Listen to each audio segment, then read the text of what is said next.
একটি জাহাজ রওনা দিয়েছিল জাপানের উপকূল থেকে।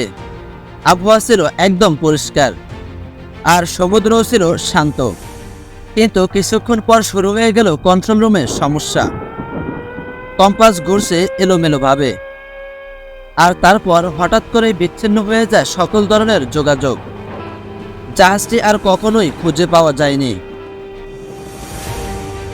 এটি কোনো গল্প নয়, এটি ড্রাগনস ট্রায়াঙ্গলের একটি সত্য ঘটনা। এখানকার না আছে কোনো পরিষ্কার ব্যাখ্যা, না আছে কোনো নিরাপত্তার নিশ্চয়তা। আজ আমরা জানব জাপানের এই রহস্যে ঘেরা সমুদ্র এলাকা সম্পর্কে।